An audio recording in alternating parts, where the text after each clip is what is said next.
The wind on Urath did not howl. It scraped. It scraped like teeth across metal, like claws across glass. Snow moved sideways in wide white sheets, and ice dust cut the skin. The sky was a gray bowl with no edge, and the ground was a maze of black rock and frozen dunes. Nothing soft lived here for long. Eli Vance stood in that wind alone. His visor showed red warnings along the left side. Power, 31%. Oxygen, 42%. Core temp, falling. He steadied his breath and tried to think, not feel. He had drilled this 100 times. He was a field engineer for the Border Rescue Corps. He could make a heater out of scrap. He could fix a ship with wire and faith. He could live one more day on a dead world. 5 hours earlier, his shuttle had turned to fire. Debris from an old war still circled Urath. It was a dirty halo of scrap and bone, silent knives drifting in the dark.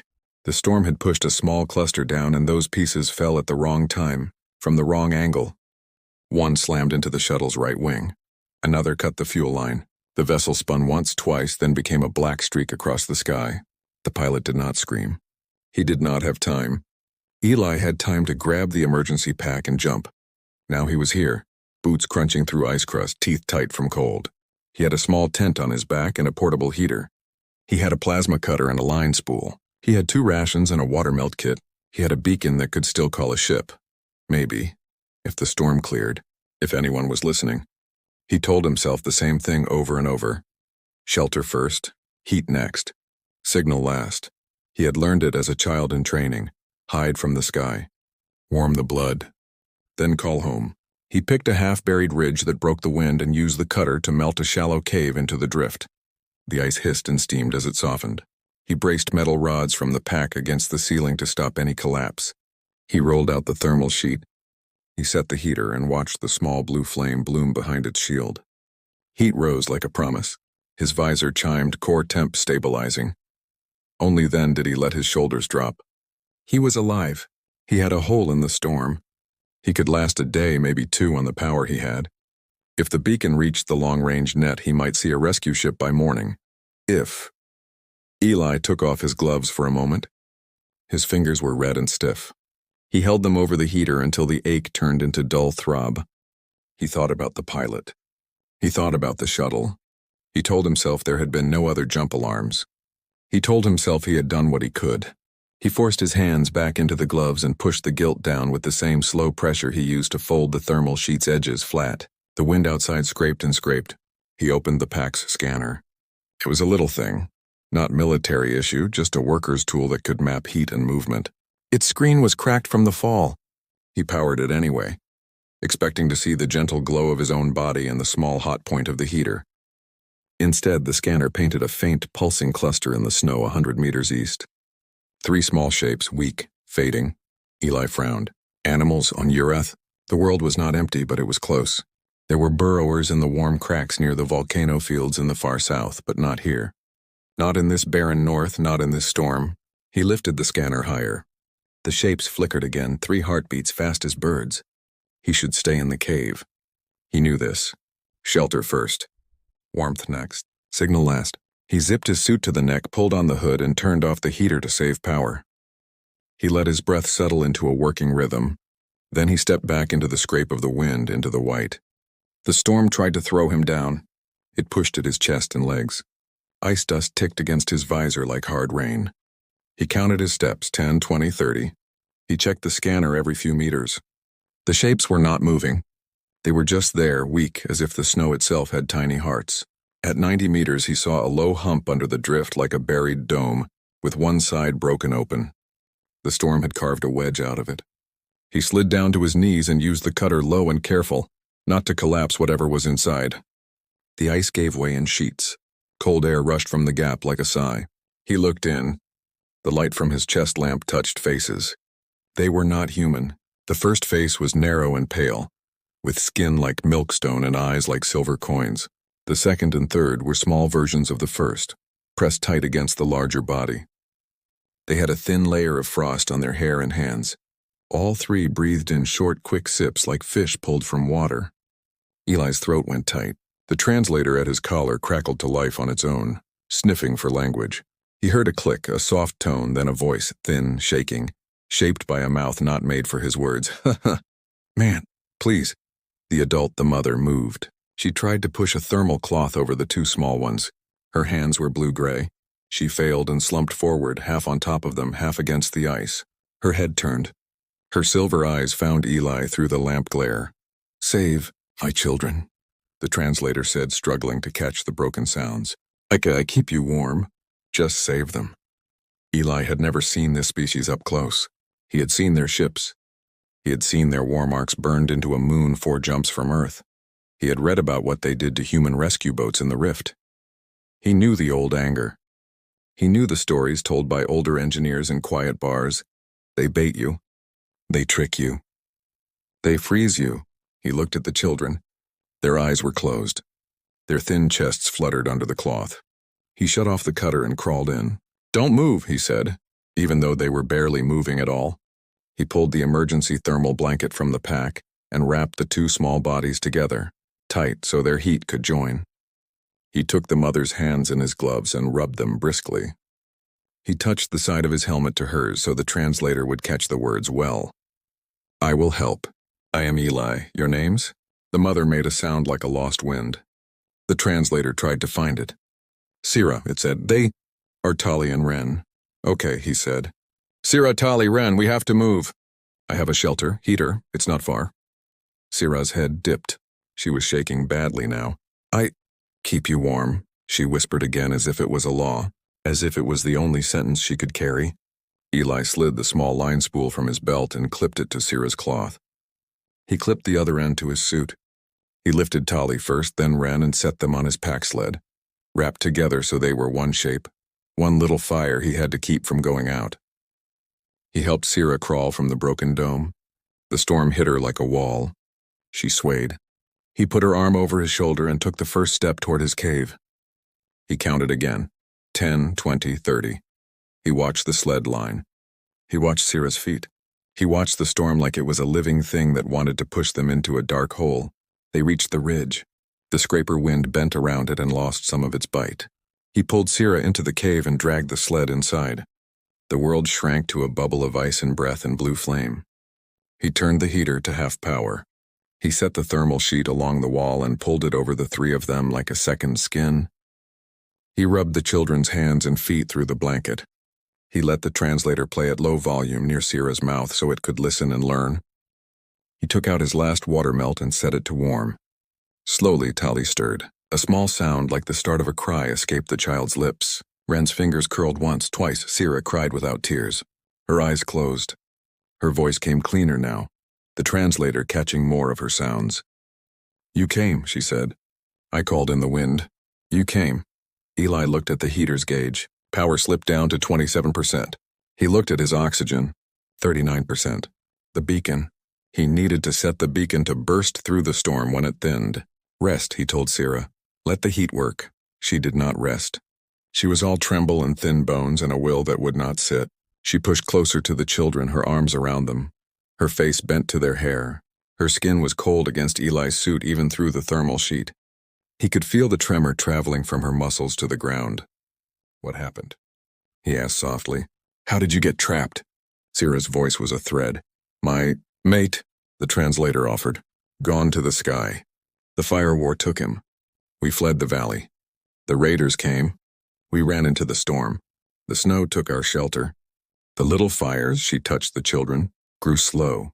I called. I promised warmth for life if anyone saved them. This is our oath." Eli had heard about life oaths in old briefings. A debt of heat, a vow made in cold places. He had thought it ritual language, a story to make the enemy seem romantic in old reports. But here it was in a cave of ice in a voice that shook. "You don't owe me," he said. "You owe them."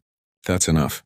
Sira looked at him. Her silver eyes were bright with something that was not quite human sorrow and not quite joy. "Warmth given," the translator said, slow and careful, "is never alone." Eli checked the scanner again. The storm was still heavy. No friendly signals. No anything signals. Just the small bright patch of heat where they sat. He set the beacon anyway. He put it at the cave mouth, pointed at the sky, shielded from the wind with a curved plate. He set it to pulse every 2 minutes. The light on its face blinked. The storm ate the blink in 3 steps. Still, he let it blink.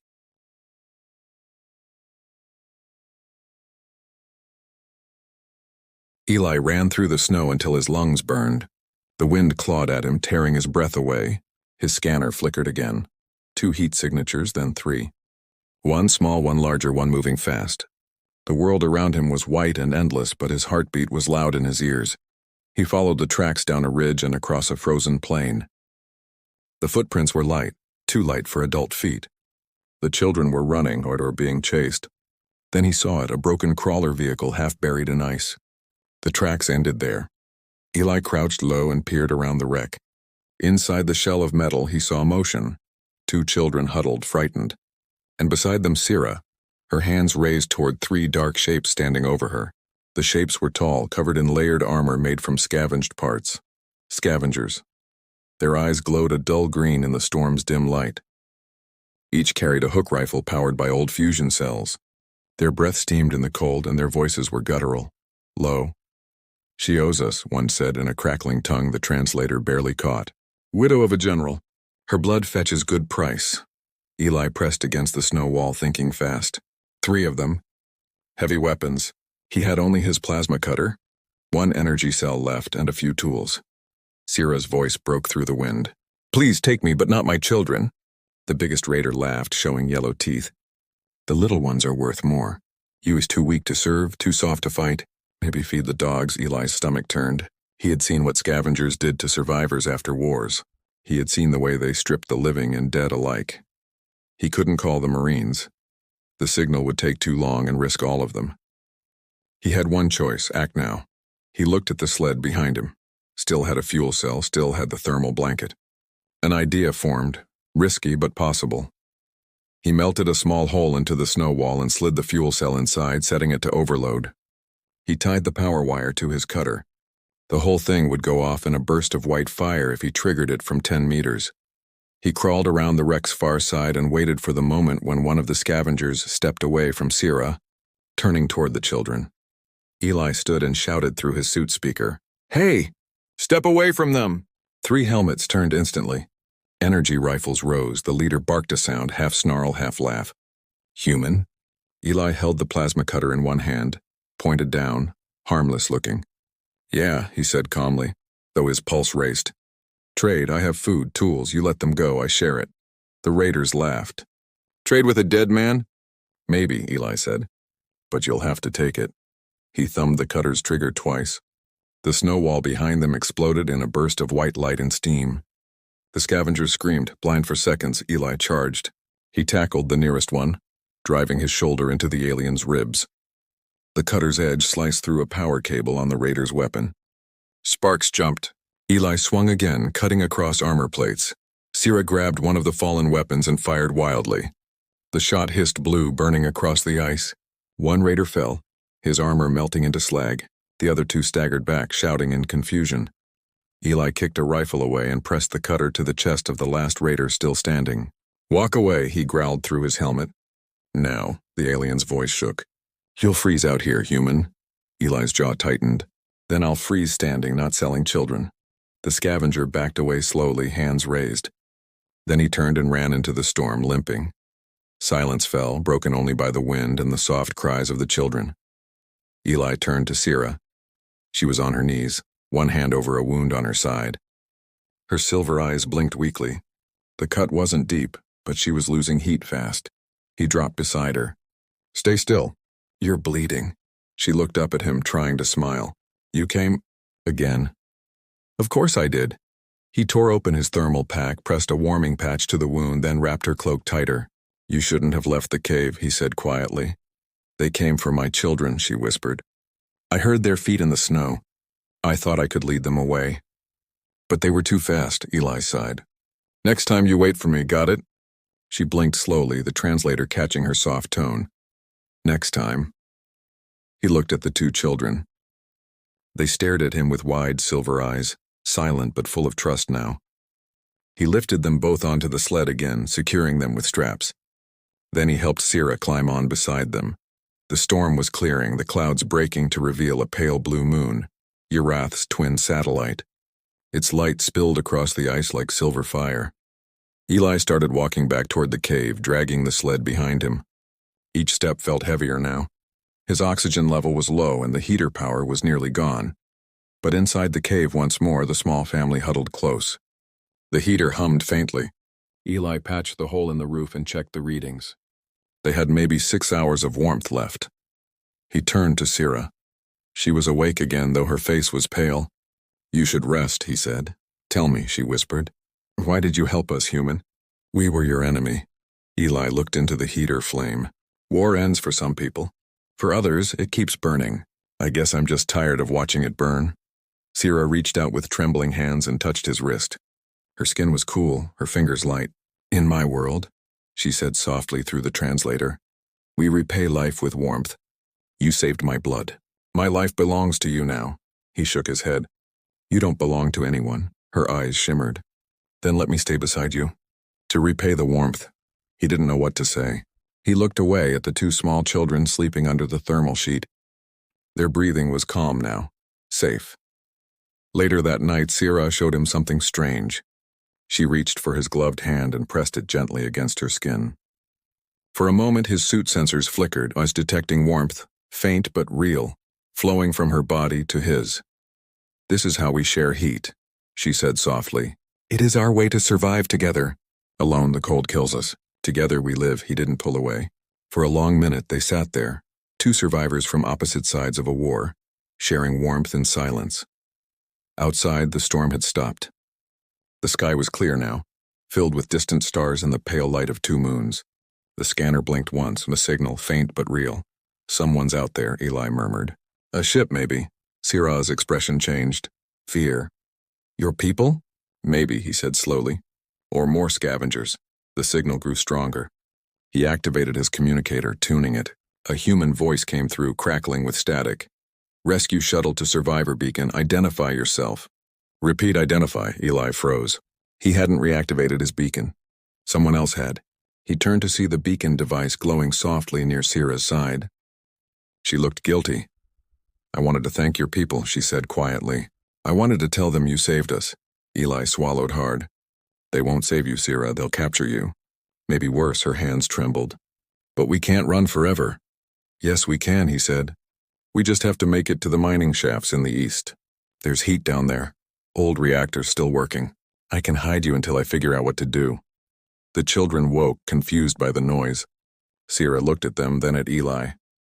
"If they come," she whispered, "they will kill me and take them. You know this." He nodded grimly. "Then we run," she said. "You saved them once. You'll do it again."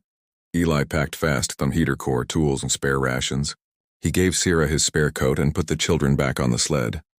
The beacon kept blinking, drawing closer attention. As they stepped outside, the frost moon hung high and bright, lighting the snow like silver fire. The storm was gone, but new danger was coming from the sky. Human dropships, their engines like faint thunder. Eli looked at Sira, her eyes glowing in the moonlight. She nodded once, determined. Together they began to move, following the narrow path through the frozen cliffs toward the east, toward the dark tunnels that could hide them from everyone. Behind them, the snow lit up with faint red dots, laser scans from the ships above. Eli tightened his grip on the sled's handle. "If they find us, we keep moving," he said. Sira looked back once, then whispered, "Warmth for life." He met her gaze. "Warmth for life." They disappeared into the frozen valley, the sound of engines chasing them from the sky, and the frost moon watching silently above. The engines grew louder in the distance, deep, thunderous hums that shook the frozen cliffs. Red searchlights cut across the white plains, scanning every ridge and shadow. Eli tightened his grip on the sled, pulling Sira and her children into the mouth of a narrow canyon. Snow crunched beneath his boots, too loud, too sharp. Each sound felt like a signal calling the ships above. He ducked low beneath an overhang, panting, breath fogging the air. "Keep quiet," he whispered. "They'll sweep this way soon." Sira nodded, clutching her children close. The translator made her voice soft, almost like the wind. "They hunt warmth." He checked the scanner. Several large signals were moving across the field, slow but steady. Human life signatures, soldiers. The rescue team had arrived. But their orders, Eli knew, were never simple rescue. Not since the treaty collapsed. Humans didn't take aliens alive. Eli looked at Sierra's pale face in the dim light. Her silver eyes reflected the moon above. She trusted him, and that trust was a weight heavier than any armor. "Stay here," he said. "I'll draw them away." Her fingers caught his arm. "If you go, you may not come back." He forced a weak smile. "If I don't, you'll never get out." He moved before she could answer, climbing the icy wall to the ridge. From up there, he could see everything. The ships landing in neat rows, human marines in white armor fanning out like ghosts. Their helmets glowed with blue targeting lights. Eli activated his comm unit. "This is Engineer Vance, Border Rescue. Beacon 47B transmitting." The comm cracked, then a cold voice answered, filtered through static.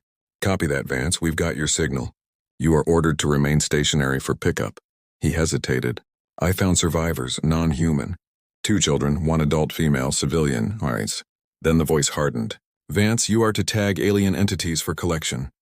Priority specimen recovery. Do not interfere, acknowledge." His throat went dry. "They're not specimens. They're refugees. They're harmless. You are out of line, Engineer. Maintain position. Patrol will handle it." The transmission cut. Eli stood still for a long moment, the icy wind biting through his suit. Below, the Marines were already moving toward the canyon. They carried thermal scanners, the same kind that could detect even a child's faint heat through a meter of snow. He couldn't let them find Sierra. He slid down the slope, fast and silent, back into the canyon. Sierra's eyes widened when she saw his face. "They come?" "Yes," he said. "We go underground, now." He led them deeper through a jagged crack in the rock that opened into an old mining shaft. The tunnel was dark, narrow, and smelled of metal dust. Their footsteps echoed softly, swallowed by stone. Deeper inside, Eli found a forgotten reactor core still humming weakly, ancient but alive. Warmth radiated from its side vents. He knelt, connecting his scanner to the console. The reactor's power could last for years, enough to keep them alive here if they stayed hidden. But hiding meant never going home. Sierra watched him in silence.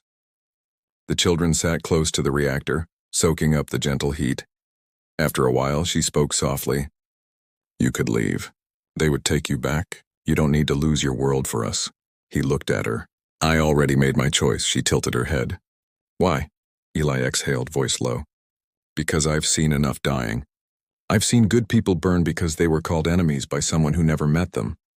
I won't let that happen again." Sierra's eyes shimmered. "Then we owe you more than warmth." He smiled faintly. "No debts between us. Just survival." Outside, a faint rumble echoed, an explosion far away. The Marines had found the cave where they once hid. Eli closed his eyes for a second. They would realize soon that he had lied. That would bring them here. He stood and powered up the reactor shield, rerouting some of its heat to confuse scanners. "This will make our trail vanish for a while," he said. Sierra touched his arm gently. "And then?" "Then I make sure they don't come." Before she could protest, he handed her his emergency oxygen tank and a heat blanket. "Keep the kids safe. If I'm not back, you follow this tunnel.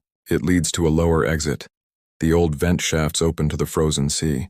There's a shelter there. You'll live." Her voice trembled. "You talk like a man saying goodbye." He hesitated, then said softly, "Just being honest." She reached out, pressing her palm against his chest. "In our language, when we give warmth, we give hope. Do not let it die." He nodded once and turned away before his resolve broke. Eli climbed back toward the surface, through the narrow cracks and up the icy wall. Above, the searchlight swept closer. He could see the dark shapes of Marines fanning out near the ridge. He moved to a vantage point overlooking their approach and pulled out his cutter. He didn't plan to fight them, not all of them. Just to buy time, he opened his comm again. "Command, this is Vance," he said, trying to sound calm. "You're heading into unstable terrain. You need to pull back." The voice came back cold and clipped. "We read your signal. Stand down, Vance. We've located alien traces near your last position. Do not interfere." "Negative," he said. "You're walking into a reactor shaft. It'll collapse. Orders are clear, Engineer. Tag the aliens or be detained for obstruction." Eli's jaw tightened. He cut the comm link and whispered to himself, "Guess that's my answer." He rerouted his cutter's energy cell into a fusion vent on the cliff wall. The unstable rock above the canyon could be collapsed, enough to bury the entry and block scanners for miles. but it would mean staying behind. He took one last look toward the tunnel entrance far below, where a faint blue glow marked Syrah's hiding place. He thought of her words, warmth for life. He pressed the trigger. The cutter's spark ignited the vent. The cliff roared. A wall of white and gray came down in seconds, snow, ice, and stone crashing like thunder. The shockwave threw him backward, slamming him into the ice. He slid down the slope, pain ringing through his chest. When he opened his eyes, the ridge above was gone. The canyon was sealed. He tried to move, but his leg was pinned under a block of ice. Blood filled his mouth when he coughed. The comm crackled again. "Vance, what did you do? The scanners are blind. Respond." He didn't answer.